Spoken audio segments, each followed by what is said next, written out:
You are listening to episode 2 of This Guardian Life.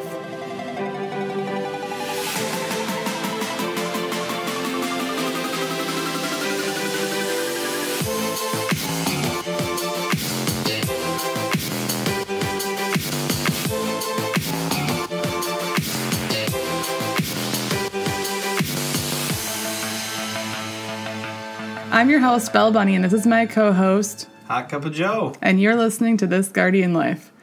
So I think we're going to start this episode off by, I don't know, is there anything that you want to talk about that happened since last week's show, whether it's in-game, something you're excited about, real life stuff, anything? Well, this week was Halloween. It's true. So we spent all week stressing, getting Peyton's costume ready, because we're normal parents and procrastinated till the end. It's the right way to do it. Yeah. And then she got a bunch of candy. And when she's not looking, I've stole some. You are horrible. No, I don't think you'd be a normal parent if you didn't steal at least one piece, right? You know, it's for her. Any candy I eat, she doesn't have to, and it's not healthy.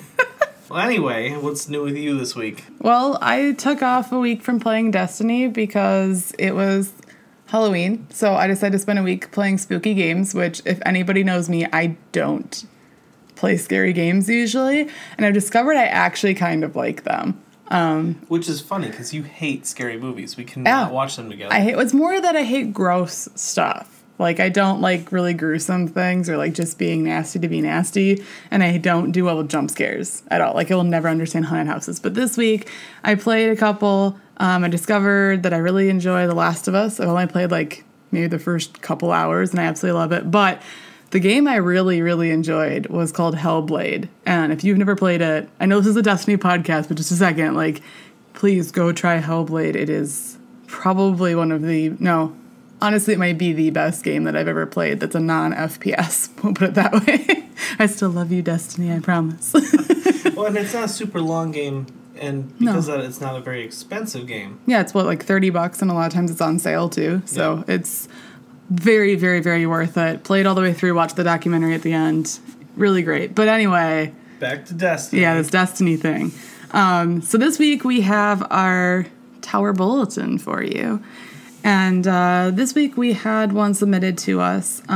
So starting at 9 a.m. Eastern on Saturday, November 4th, somebody named Jake, who goes by CLE Jake99 on Twitch, will be hosting a 24-hour stream to raise money for Extra Life. He will be playing a variety of games, including Destiny, and has some fun incentives for his stretch goals, which I believe included like a pie to the face kind of thing and a makeover by his mom.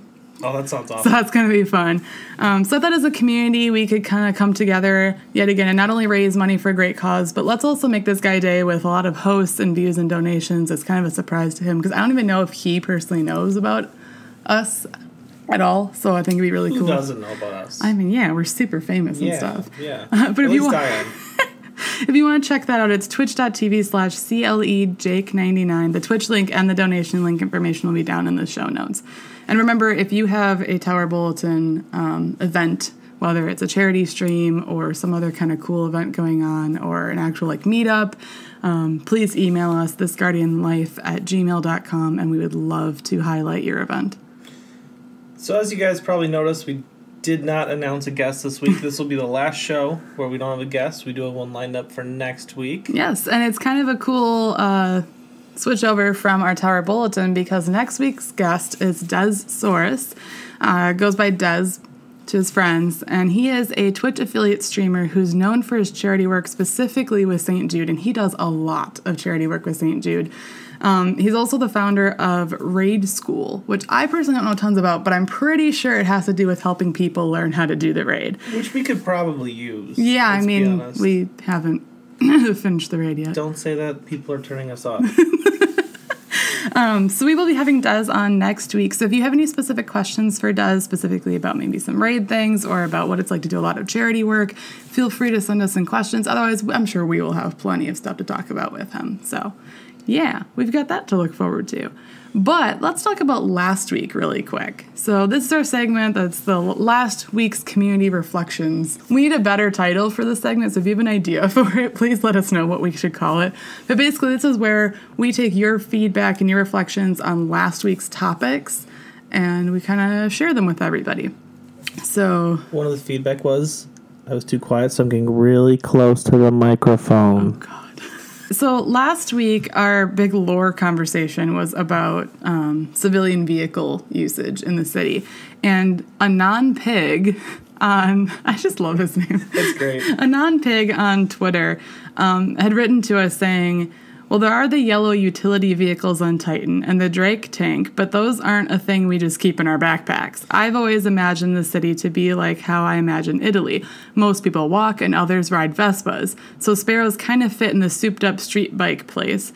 They go like 120 kilometers per hour or more, and I have no idea how that translates to miles per hour, but it's like 150 to 160 generally for miles per hour, I think. Right, yep.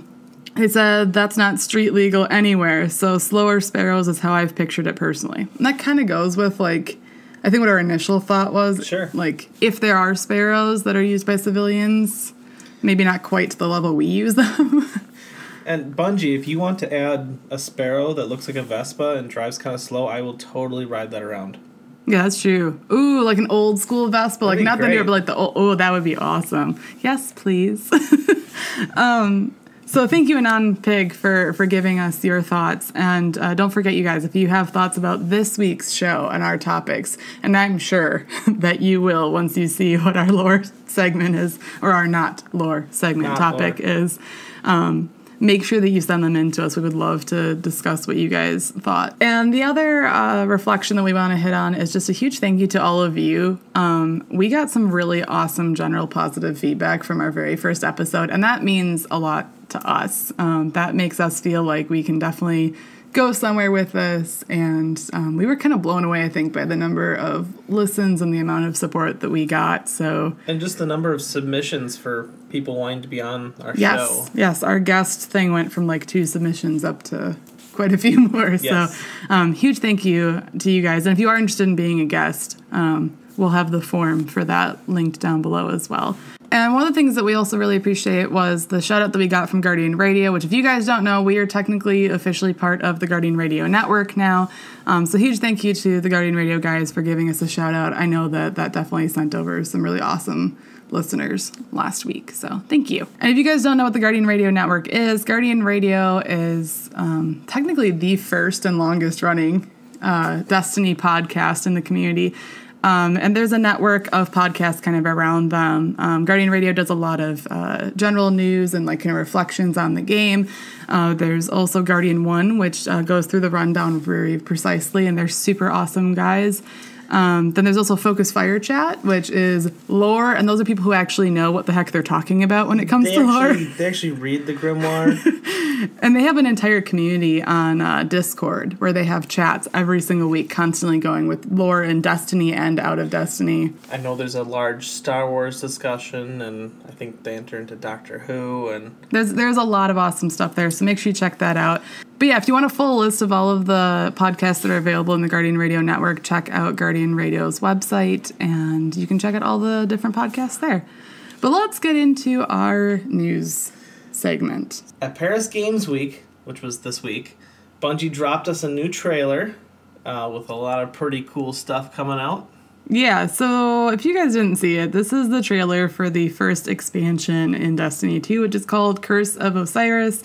We'll get into our personal reactions to the actual trailer in a minute, but for the nitty-gritty details that we have so far and what's coming with this expansion, it is being released on December 5th, which is super exciting, and I think slightly sooner than some people were thinking it was. It's a lot sooner than I figured it would be. Yeah? And so far we know that there's going to be new story missions and quests. There's a new playable zone called the Infinite Forest on Mercury, and what's interesting is, didn't we see Mercury kind of go... The Almighty did take some big chunks out of it. So, how are we going to Mercury? Well, they did explain that in the trailer. We're going through a time gate back into time. I hope there's a timey-wimey reference somewhere, please, Bungie. But, yeah, so, I mean, I guess I'm kind of curious, is this going to be just a, like, small-ish location on Mercury, and that's the only place we get to go to because it's back in time? Which I feel like I need the Back to the Future song going on now. Or is it, like, you know what I mean? Like, is it a small space? Is it, like, Mercury in general? Is it... Infinite Forest makes it sound large. This is true. This is very true. I've been burned before, though. So it could be a very small space that is just, it feels infinite because it all looks the same. The trees are really tall. But, I don't know, that's exciting that there's a whole new, like, I mean, technically a new planet that we get to go to. We've been there before for Crucible, and then... Right, but an actual, like, play space, not specifically Crucible and not specifically for, you know, if you make it to the lighthouse. Speaking of the lighthouse... It looks like we're getting a new social space, and it's going to be the lighthouse. And it doesn't sound like it's get all the way through trials, get to the lighthouse. It's literally a social space that everybody gets to go to. Which makes sense since trials is now run by the 9. Right. Which I feel like was kind of a convenient lead-in to where we were going with this. Right. Like, but I think it's really cool that if you were somebody who played in Destiny 1 and you never got to actually go to the lighthouse. Hi. I got to go there because people carried me on PS4. Thank you. But I think it's really cool that everybody finally gets to see it. I can't promise it's going to look exactly the way that it did in Destiny 1 because who knows what's happened in between. But we get to go there, and that's really cool. Plus, a whole nother... Do we really need 3 social spaces, though? We barely even use the farm anymore, and now you've got the porch. It makes me wonder if this is going to be, like, a full social space with actual, like, vendors and stuff, or is it just going to be more like a touchdown place? There's going to be, like... My guess would be it's more along the lines of the way the Reef worked, where there were specific people we had to talk to for campaign-related things and quest lines. And then it's something you occasionally visit. Obviously, Xur won't be there because he's out in the wild now. Right. Will he be on Mercury back in time? Probably not. Maybe. That doesn't quite make sense, but that'd be cool. But some of the other things that are included so far that we know are new strikes, and it was pluralized, I believe, and free roam activities, which I'm assuming refers just to, like, the, you know, pick up different, like, out in the wild things to do. Maybe some... Do you think we'll have lost sectors on Mercury? I would assume so, yeah. I think that's something that's going to stick through all of Destiny 2's life. So I'm assuming that's what free roam activities kind of refers to. Then this is the big one that I'm really curious about what it means. Because very carefully worded, and they said, new raid content. Well, some of the trailer does appear like it's the Vault of Glass, so, that's not Mercury. Right. But is it possible we could go into something... like the Vault of Glass? Maybe, but is that really raid content? Because this sounds more like they're adding some other, like whether it's some other kind of challenges, which would, you know, they started challenge mode stuff this week. I just don't really know what they could add other than, like, what, another level above prestige? Like, I'm just super curious what it means, new raid content. Like, it's obviously not a new raid. I would not get excited and expect a new raid because I think they would have labeled it very specifically as that. Could they make a mini raid? Like, it only takes 15 minutes to complete, but there's 6 people. So you mean, like, single boss encounter? Horrible Skolas land? That was only 3 people.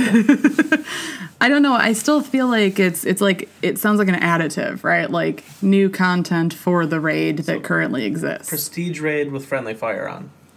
Oh, gosh. That sounds horrible. The other thing is, it says a new Crucible map. Now, I've heard... 2 different ways. I've heard just a new Crucible map in general, and I've also read some articles that specified for PlayStation only. Now, I feel like it'd be a really bad move if it was only for PlayStation, especially because I believe they're showing off this new Crucible map during their streams that we're going to talk about in a minute, but... If there is one coming for PlayStation, I'm sure they're going to keep dropping Crucible maps. They've given us 2 new ones since Destiny True, launched. every time that, like, with trials and stuff, they add new... And when the raid came out, we got a new raid map, and then we also got the Iron Banner map that looks like Shores of Time. True. Okay. It just would seem weird to advertise, like, I don't know. I guess we'll see. We'll probably find out during their streams if it's specifically PlayStation only or not. If it is, I should probably start playing on PlayStation finally. And then the last thing that we know for sure, and this one kind of surprised me, is character level cap is increasing to 25. Now, to specify, this is not your power level. This is literally your, like, XP related character level, which has always been at 20, hasn't it? Like, it's always kind of, or at least for D2, it's sat at 20.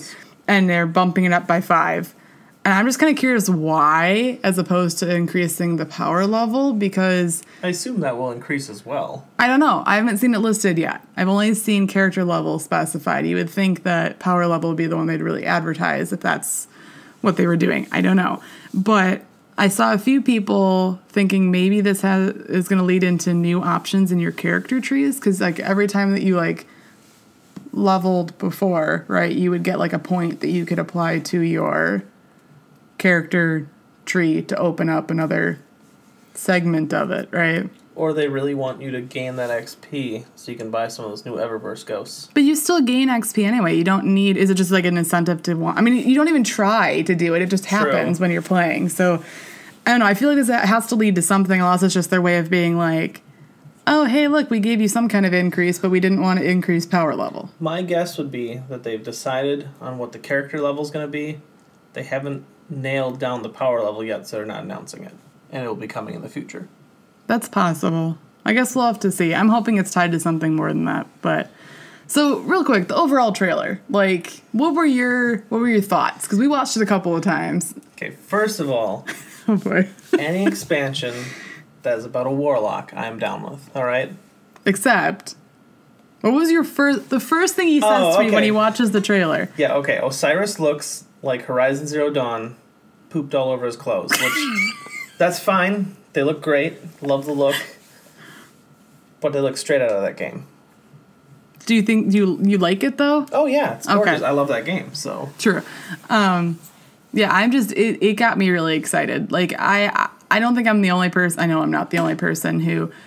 I will always love Destiny, but I feel like we all kind of hit that content gap without there actually being a content gap yet really quickly in this game. Like, and I'm okay. We talked about it before, but like, I'm cool with the idea of I don't feel like I have to log in every single day. Otherwise I get behind. I like that, but it's also a really weird switch from Destiny 1 to almost feel like I'm totally cool with not logging in at all for a week. Like, part of it too is you and I played a lot when it first came out. That's true. We really did.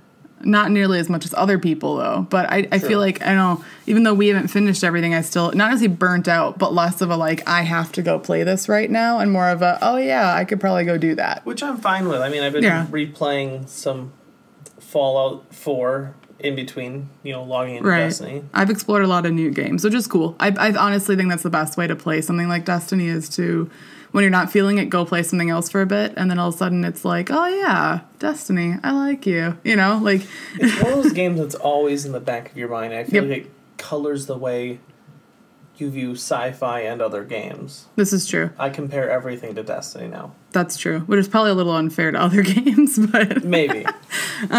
But this got me super excited again. Like, I'm really looking forward to this. Osiris is a character that we've known about for how long now? And I think we've all been really waiting for this to happen. And it's really weird to see him. Like, it's weird to actually see, I mean, you see like half of his face, but to see the half of his face that you see. Well, it's interesting. I kind of assumed that he would be an exo. I'm not sure why, but in my mind I always pictured an exo, and he's human. I did not, I don't know. I don't think I would have expected EXO. That's interesting.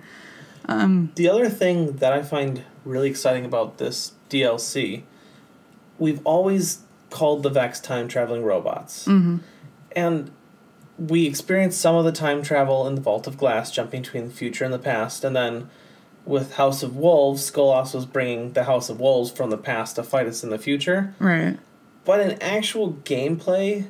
They're really just teleporting robots, because we've never... That's how it is. Yeah, that's how it feels to us, is just that they're kind of teleporting from here to there. And okay, they're time travelers, but what does that mean? Right. And now we're actually going into the past. I like that it's actually a part of the game now, more than it was in the past. And then them really emphasizing, like, right at the beginning of the trailer, Akora talking about how, these enemies that are coming in are from the past and the future. And that there at least seems to be kind of a visual like appearance difference between. Maybe that's just me looking into it too much, but they definitely seem to appear slightly differently, the different types of Vex, and I think that's really cool. Like, can we talk about the really big Vex that they show right towards the beginning? He's huge, and you can, like, see right through his or her, or its, or their, or I don't know. I don't want to... I don't know if enemies gender or not. I have no idea. I don't think the Vex do, because they're sort of a hive mind contained within the radiolaria, however you say it. Vex fluid. milk. In the Vex milk. I can't believe you didn't just use a word. Sorry, in the Vex milk. And then the robots we see are called, what do they call them? Like, they're warframes, basically? I guess. Something like that. So it's kind of like a Dalek inside of its Dalek suit? Cyborgs. Okay. But, I don't know. It looks really cool. Visually, things are awesome. The areas that they're showing on Mercury, like the floating building or whatever you want to call it, that it shows your Guardian standing in at the end when it pans back. I don't know what it is, but it looks cool. But I also really like that we're tying in Ikora a little bit more. I think it's going to be really interesting. And I love the concept that we don't know if Osiris is going to be a good thing or a bad thing for us. Right. Like, the expansion's literally called Curse of Osiris. Is that referring to him getting sent away? And that was his curse? Is it referring to that he's going to be a curse to us, basically? Is it... I mean, I don't know what it refers to. Or he's discovered one and we have to break it. Right. Like, I think there's going to be a lot of really interesting stuff. It definitely looks like we get to fight kind of side by side with him, which shouldn't really be a shock at this point because we kind of got to do that with the Vanguard as well. Sort of, ish. They stood and watched while we kicked butt. Pretty much. And the last thing that I really want to mention about this Curse of Osiris for now is that we found out that the voice of his quote-unquote sassy ghost that you get to see a number of times in the trailer but don't hear yet is going to be voiced by, and I might be saying her name totally wrong, and I super apologize, but I believe it's Marina Bakarin or Bakari. I don't know, but she's a Nara from Firefly. So we're going to now have 3 different people from Firefly in Destiny because we've already got Nathan Fillion and we've got, totally blanking on her name, but the one who plays Zoe/Ikora. So that's super exciting. I don't know why that makes me so excited, but you know that there's going to be interaction between her and Ikora at some point for sure. And I'm assuming her and Kate are going to have some kind of sass off. But I don't know. I thought that was really cool, and I thought it was interesting that they're just kind of pulling in the Firefly cast to build the Destiny cast. But I don't know. Just overall, I think it's super exciting. I want to hear your guys' thoughts, though. Like, if you guys want to email us what your initial response to the trailer is, what things that we listed are you looking forward to most? What are your thoughts about, like, what does new raid content mean? What could that be? And what do you expect from the Infinite Forest, maybe? And do you think Osiris is going to be... I don't want to say a good guy or a bad guy, but, like... Is it going to be a good thing to bring him back with us if that's what we're doing? Or is it going to just cause problems? We could always use more Warlocks. So I think we'll learn a lot more moving forward because in this week at Bungie that came out today, Bungie released information about their upcoming streams where they're going to be releasing some information about the upcoming expansion. So throughout November, we've got 3 different streams. The first one is on the 15th. And there we're going to learn about the places you'll go, the characters you'll meet, and the enemies you'll fight. The second one is on the 21st of November, and they said that they're going to preview some of the new activities that will challenge us and our fire teams. And then on the 29th of November, they said inspect the new inventories and see it all in action on a brand new Crucible map. They also mentioned that a number of different members of the dev team will be joining in on the streams and talking about what they did to build up this new expansion and what we can expect from it. So that's going to be super exciting. So make sure you mark your calendars for those dates. I believe it was all started at 11 a.m. Pacific, I believe was the start time. I might be wrong. Check it out on the Speak at Bungie link that's down in the show notes just to make sure. And we've got a couple other things that came up in the Speak at Bungie. Described by Tim Williams. Yeah, hi Tim. So the first thing is Faction Rally is returning November 7th through the 13th. And we're just going to real quick go through the things that are being changed this time around and then just give our brief thoughts on it. So strikes now reward faction tokens at a range of 5 to 9 tokens per completion instead of 3 to 7. So basically they increased your intake of tokens from strikes. Nightfall rewards are 10 to 18 tokens on your first completion per character. Completing heroic public event tokens, or you get 5 tokens instead of 8. And I thought that was interesting that they're dropping the number of tokens you get from public events. Is that just because like people were just bouncing between them too much? So far, public events have been the fastest way to level up, grind for exotics, and do faction rally.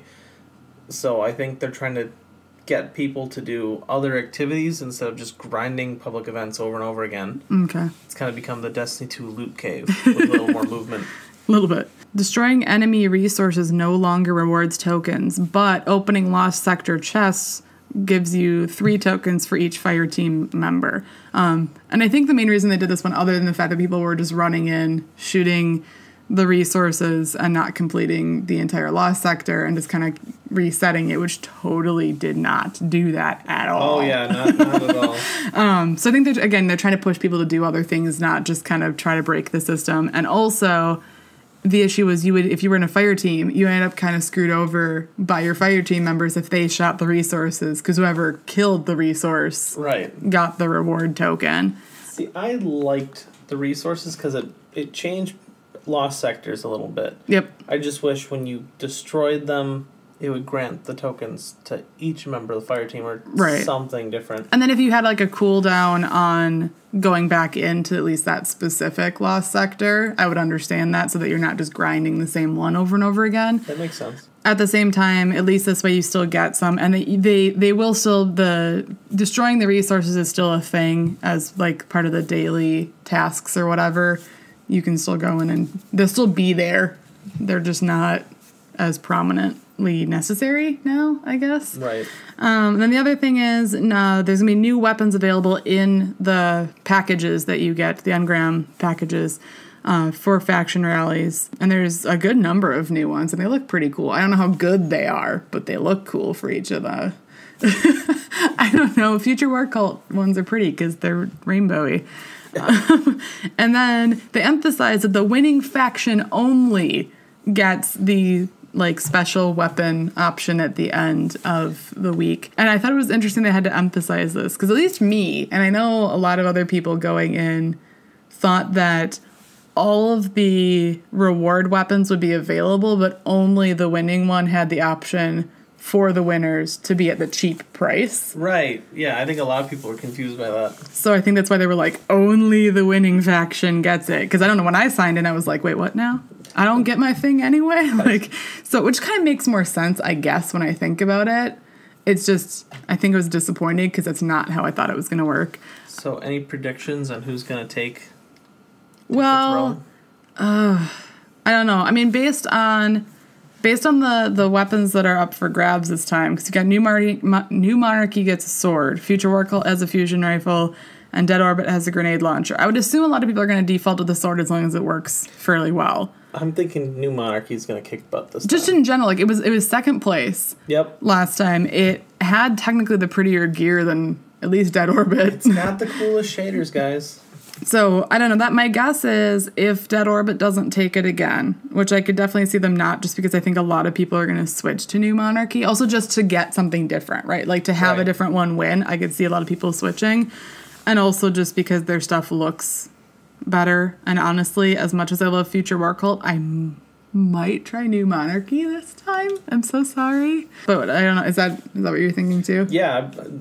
The second you announce a faction-specific sword, they're going to win. That's my prediction. Yeah.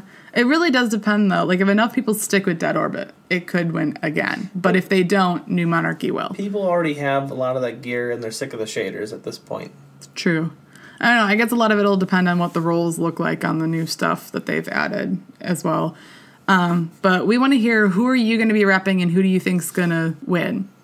Let's just be honest, as much as Future War Cult's awesome, I don't know if they're ever going to win. Which makes me really sad. Let's see. So the next thing is Bungie Bounty is returning on November 3rd. So when you're listening to this, it's happening today. The person you're going after is She Snaps, which shout out to She Snaps. She's super awesome. I'm actually part of her stream team called the Pizza Party. She's going to be the person you're going after. She'll be playing with some other Bungie people, including Cosmo, I believe. from 6 to 8 p.m. Pacific, November 3rd. They're going to be in the Quick Play playlist on Xbox One for once. Shout out to Xbox. And we've got daylight savings reset changes. So November 5th, we have daylight savings time. The daily reset is now going to occur at 1 a.m. Pacific instead of whatever the heck. I don't even know if is it fall back? No, wait, we fall back, right? Are you editing this or leaving it in? Probably leaving it in, or it'll go in the blooper thing. So then there's also PC issues that were listed in the this week at Bungie. If you guys didn't catch on, we don't play on PC. We're recording this on a Mac right now. Which, I mean, technically, I guess you can play on... Not this computer. But not this one very well. And me and mouse and keyboard, just no. So if we're being honest with you guys, we want to be able to represent our PC listeners, and we love you, but we just don't have the proper know-how to do it well enough for you, like to do it justice. So oftentimes if there's PC-specific news, we're probably going to refer you to, like, Bungie.net to have your full information. So there are some issues that they listed that are new and old, and they just kind of talk about what they're kind of looking into, what they're investigating, some of the workarounds. So if you're having problems at all, do go check that out. You can also look at their help forums and make sure you report. This goes for everybody on console or PC. If you're having a specific issue, please do use the help forums to report them. Don't just go through Twitter and stuff. They're more likely to see it on the forums. They are watching them, whether you think they are or not. Speaking of specific issues... Yeah. So we talked about that. There was this issue where, I don't know, Trials got canceled for a while because there was an emote that broke the game. Yeah, it basically allowed you to walk through walls and shoot other players from within the walls. So we even had Trials for 2 weeks now. But it's coming back tomorrow. Yay. So when you're listening to this, you can probably be playing Trials at the same time. So good luck, you guys. And... this is the first time that PC players get to play, so have a lot of fun. Be prepared for some sweaty games, but good luck to everybody getting to the spire-y, tower-y thing that I keep hearing is really trippy. The Not Lighthouse. The Not Lighthouse. That looks almost cooler than the lighthouse that I still haven't been to yet. Check out some horse booty. I am so confused right now. Anyway, good luck, you guys. Have fun with Trials.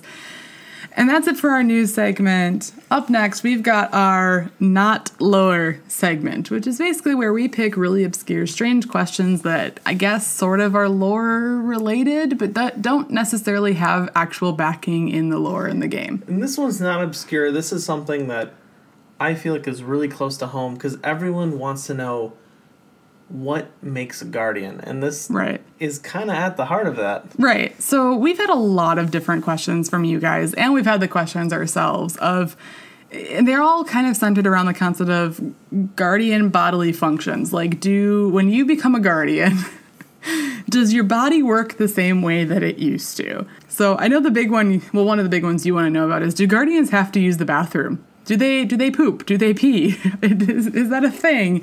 Do guardians need to eat and drink, which kind of leads to going to the bathroom?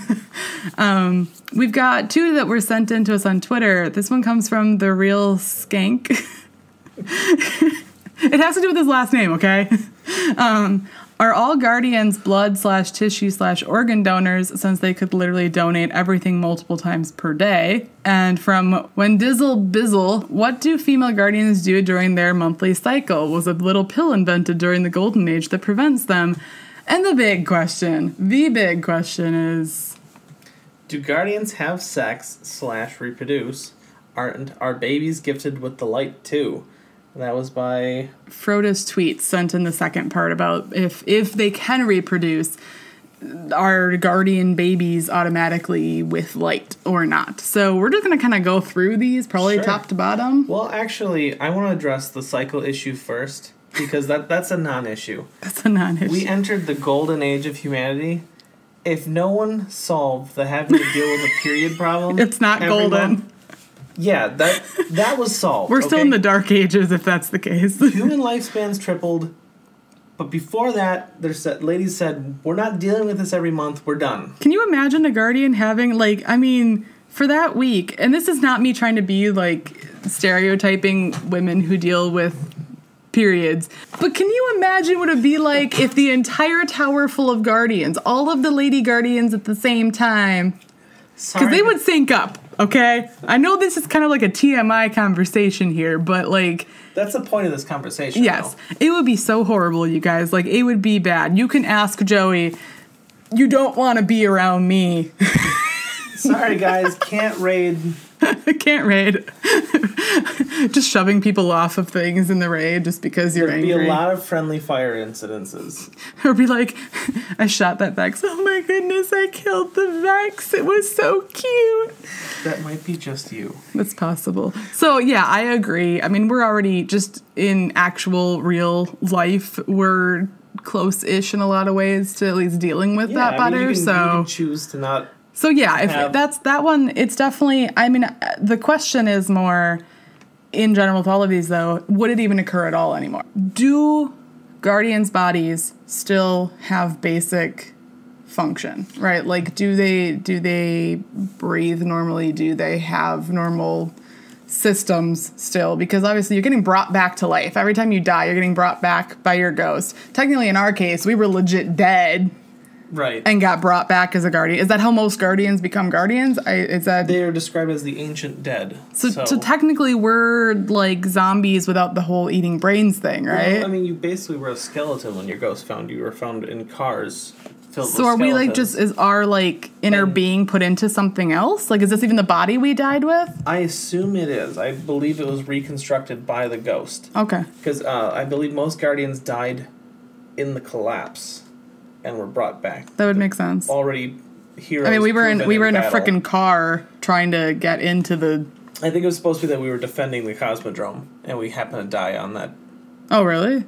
I think there's... I thought we were just in the car. Maybe we were stuck in a traffic jam and got really mad. I don't know. Okay, so literally, what is your core opinion about, like, technically, do you actually think these things are possible still? Yes, I believe they all do still happen. Okay. The only indication we have is that a guardian either does not age or they age very slowly. Zavala's been around since the beginning. He built the walls of the city, and it's 500 years old. He looks pretty good. Right. But then he's also not human, so who knows? Right, then you have the issue of awoken versus exo versus human, which obviously would play into a lot. Because for me personally, I don't even know if awoken have to deal with some of these issues in general. You know, like, so I think when we're talking about this conversation, we're going to go with the assumption, even though personally, I don't think I actually believe that all bodily functions work the same way anymore. Like, if I really had to think about it, I think that you are kind of, not, zombie's not the right word, because there's like a weird connotation with that and a weird concept of like walking slowly being kind of dumb thing. But I mean, you are kind of like living dead in a sense. You're basically a body that is fed from light, you believe. So, yeah, right. So, like, the light literally is kind of what keeps you going and alive. That's why it was such a big deal when that was removed from us during Destiny 2. But Vanilla. See, wouldn't that mean that that's not what caused it? Because you didn't just die again. You were still alive. But then it would be interesting if Guardians don't age.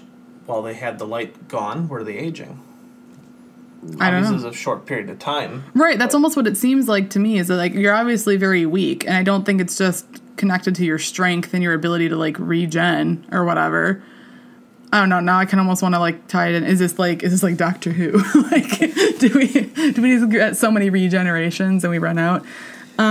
So I think we're going to just go with the assumption that, for this conversation's sake, that yes, bodily functions still work the same way? Well, because or no, Cade obviously eats as an exo. Luke Smith, I believe, tweeted out and addressed this, that Cade does actually eat.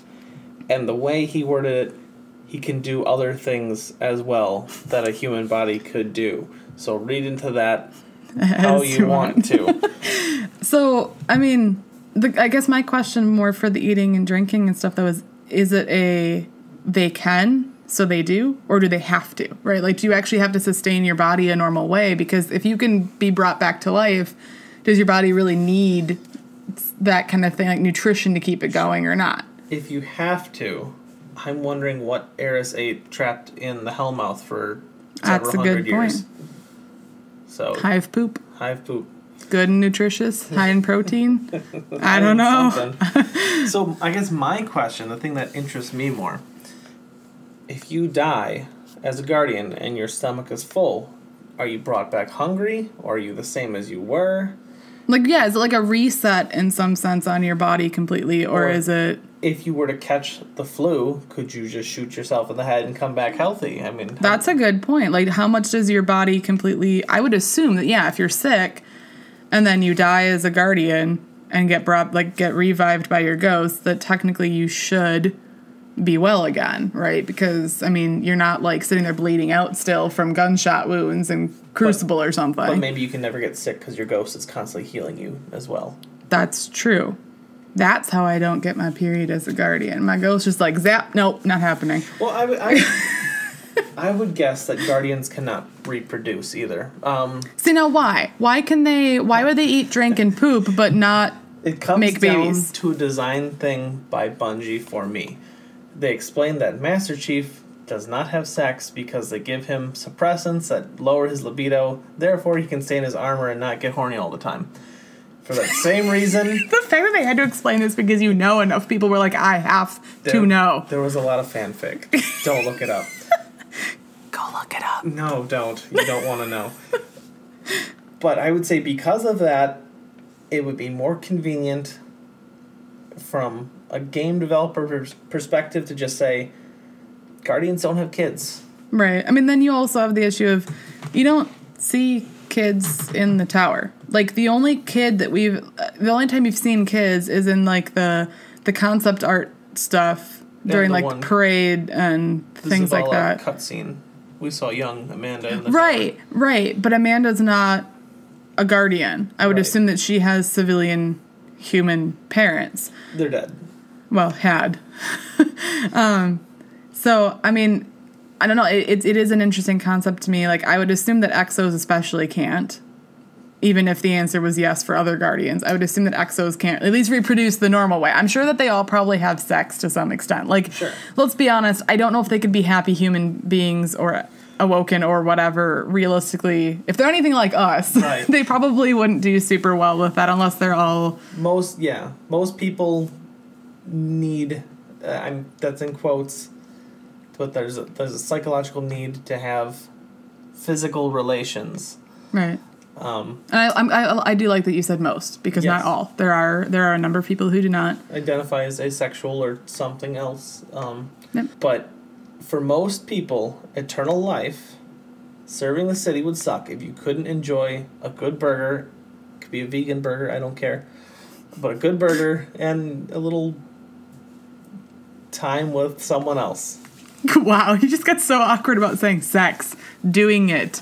It was the little part made it sound really awkward. A little bit. Little something. I mean, let's be honest. There is no way that Cade doesn't have sex, right? I feel like he probably has a hard time finding someone. I mean, the only reason that I would say maybe he doesn't is a loyalty thing to whoever he was obviously with before, because we found out he has a kid or had a kid. I'm assuming past tense at this point. My guess would be prior to the collapse, prior to being a Guardian. Well, prior to being an Exo. We know that. Right. So basically we're saying we assume that there is sex involved. As far as actual reproduction goes, I mean, I guess for a number of reasons it wouldn't quite make sense. From my standpoint, the bodily function reason, I don't know if that really would work anymore properly, because I know it's kind of a morbid concept, but if you're a Guardian and you're pregnant, what happens and you die and you get revived, like, how does that work? Like, I would just imagine from a, like, biological standpoint, whatever that means to Guardians at this point, it just wouldn't work well. Also because I don't believe a ghost can bring back another person, right? So, like, if a Guardian died next, like, say our Guardians are out together and yours dies, I don't think my ghost can revive you, right? No, it's specific to that Guardian. So, like, obviously, a pregnant Guardian would share some kind of genetics with the baby that's in them, but is it enough to be able to also bring them back? You know what I mean? Like, I just because it's such a messy question, I would say my guess is no. At least, like you said, from Bungie's standpoint, my guess would definitely be no. As far as Frodus tweets question about would Guardian offspring be granted with the light as well. We know from some of the grimoire that everyone has a spark of light within them. Guardians are just granted more light and somewhere on a spectrum. So whether two people with a ton of light coming together would produce offspring with more light, who knows? I mean, maybe. See, I kind of take it as like you still have to be chosen, right? Like, sure. So they might have a chance, and maybe because they're like, and this is again going if reproduction was possible, giant if. I would assume that it may make them more likely to be picked purely because of who their parents are and the type of person that they may end up being. But would they have to die before they could be picked and die in battle? I don't know. That would be, I mean, that's the thing is where I don't personally know 100% how that works for us even to begin with. Like, well, they'd have to be chosen by a ghost as well. Right. So it's not like our ghost would be able to, again, be in charge of them, right? Like work with the child, I would assume. They would have to have their own ghost. So my guess is no. My guess is that two guardians could, if they could create an offspring, it would not by default be a guardian. But like you said, if everybody has a little bit of light in them, then yeah, I would assume that's there. And maybe they have a higher possibility. As far as the blood tissue organ donor question, which I thought was kind of a really interesting one. That's a great question. This goes to the concept of how much do you actually like regenerate on you, right? Like, so. Well, after you die, your body disappears after a short period of time. Right. Is that just game mechanics reasons, so there's not dead bodies lying around, or is it just? I think Bungie likes to take the game mechanics and make them work in their lore as well. Well, does your body disappear when you respawn automatically? Like if it hasn't already? A few seconds later, it will disappear. So technically, your dead body and you exist at the same time sometimes. Briefly, yes. So you actually have a new body. Technically, by those standards, you literally are having a whole new body when you come back. It depends. Is your body mostly created out of light? And it depends what makes you. Is it the signals of your brain? It can't be mostly created light because when that's taken away from us, we still have our physical body. It's weak. True. And hurt, but that's mostly because we freaking got pushed off of a tower. Yeah, we seem to be doing pretty good once our ghost healed us a little bit. Right. And then, once we start getting the light back, we're just, we're fully functioning as far as I know. So I guess, like, could you remove, first of all, you'd have to be pretty quick because if the body disappears, you have to harvest those dang fast. Here's the other thing. I'm pretty sure the city can probably grow their own organs at this point. Right, but I'm just if it was necessary. Sure. Okay. Do you think you could go in and remove somebody's heart and transplant it into somebody, or is it just not something that is really like? I mean, do you have a heart? Like, is it a functioning heart? Like, does it still pump blood and do all the things that you need it to do? Judging by the awkward grunting sounds we make, we still definitely feel pain. I would say that the body functions at least similar to anyone else's. It just can come back. So then the question is, if you put a guardian heart into a non-guardian, could you throw Nova bombs for a month or so? Well, like, right. Do you have like higher levels of light or something in you now because you have their body parts? This is just me wanting it to be this way, but I want to say that anything you remove will dissolve the same as the rest of the body. The body does. Just because, I don't know, it's cool. No, that would make sense. Like if it's beyond a technical standpoint in the game, like if there's more to our body disappearing than just that. Sure. Then yeah, I would agree that it would kind of suck if you transplanted that into somebody and then it's gone. Like this got like half morbid really quickly. The other question is, where are the bathrooms in the tower? Even for the other human NPCs walking around. Right. There doesn't seem to be, I mean, there's a chance that they're back in, like, the living areas because we haven't really still gone into much of that, but... That's a long walk to the bathroom. Right. There doesn't seem to be anything at least labeled as public bathrooms, and then I don't know if we just do the same thing that Master Chief does with his suit, but... I can see that working for... But I'm just wearing pants. Like, I mean, that is one, like... I don't have a whole system. You know what I mean? There's gotta be some spacesuit underneath your pants. I don't know. Well, some of them are really tight on Hunters, Joey. Like, have you seen how the tight... Like, they at least have to function Hunter in a vacuum. moving on from that. But no, it is a good question. Like, I don't, it's part of the reason why I question, like, they built in ramen shops. They built in all sorts of other things around the tower.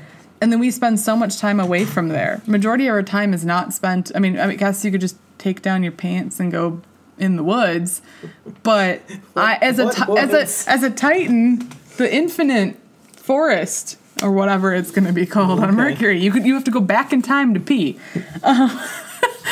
I feel like as a Titan, it'd be really, either way, whether there were public bathrooms or not, as a Titan, it has got to suck. To take off all that armor? It's like on your wedding day when you're wearing the dress and you have like 3 people come in and help you to not get the dress in the toilet. See, I didn't have to do that. No, I know you didn't.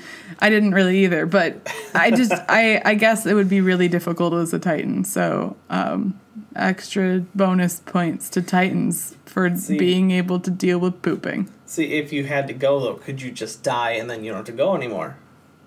Maybe you come back empty. My main question, I think, to everybody is obviously, like, I'd love to hear your point, like your viewpoint on each of these and the overall. But my big question is, does your body just completely reset when you get revived? And is that why, like, technically you shouldn't age at all then, right? Like, you should just, whatever the point is that you got brought back at, that is what you are forever unless you can't get revived again. Also, when Guardians do have sex, do they, like, send their ghosts somewhere else? Because otherwise that's just really awkward. Because, like, I don't know where it hangs out when we don't have it out with us. I never thought about that. But it's just, like, I don't really want... Well, is it there in the bathroom with you, too, if you are going? I mean... Check, are you doing okay? You doing okay in there? You can do it! It's been 15 minutes, come on.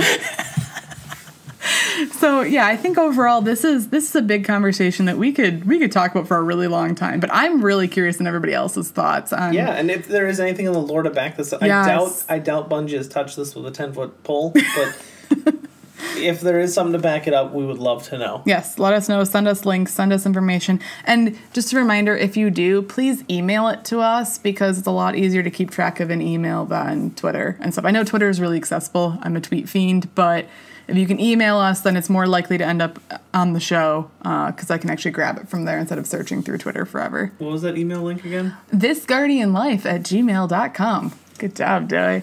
But yeah, I think that's, unless you got anything else quick on no, I think that's not lore. But yeah, so I think that's going to be it for this week's show. Just again, a reminder, anything that you want to respond to on the show or feedback that you have in general on it. And if you have any other ideas for not lore topics, please email us. Also, if you're interested in being a guest on the show at some point, or you have somebody that you think should be a guest and you want to nominate them, the link for the guest form is down in the show notes. So make sure that you check that out as well. And a reminder to check out the charity stream that's going on this weekend. And we're super excited about our guest, Des, that's going to be on next week. So tune in for that. Since this will be coming out tomorrow, when Zer's already come, any prediction on what weapons Zer's going to be bringing? Stuff I already have. Well, that's probably a given. I'm going with Hardlight because I still have not got that one. Oh, yeah, you forgot something big. I forgot something really big. Oh my goodness. I cannot believe that I forgot this. So we're going to like rewind, go back in time, go through that time gate, you know? Saving the best for last. And I'm 99.999% sure that in the trailer for Curse of Osiris, we saw a glimpse, a very short glimpse, of Jade Rabbit. And you have to understand that I have no idea if the gun's even good or not. It's not. I don't care. I never got to play with it because I was on Xbox majority of the time and I never got it on PlayStation. And Xbox didn't get it until after D2 dropped. And I did go back and buy it. I did. But you still have never shot it. I really want it to exist again. And I kind of figured it was coming since there were so many Jade Rabbit references already in the game. I really hope it's not a PlayStation exclusive again. Because how lame would it be to get the same exclusive again? I mean, yeah, it would be lame for PlayStation. It would be lame for Xbox players to, again, not have it. So, I don't know. Just, you guys understand the bunny thing. It's a big thing for me. And I also love when everybody, the number of times I've been tweeted at about different bunny things that they found in the game. It's awesome. But anyway, we just thought we should bring that up because I got really excited about it when Joey showed it to me in the trailer. I may have geeked out for a minute, but... Also looks like Thorn might be coming back. We'll see. What? There's a little glimpse of a shadow, a silhouette of a Guardian holding what looked like Thorn. But Nope. Maybe it's the Rose. Nope. Who knows? See, I'd be cool with that. But anyway... Let's wrap this up. So we hope to see you again next week. Make sure you send us your feedback. And don't forget that a Guardian's a Guardian, no matter how casual.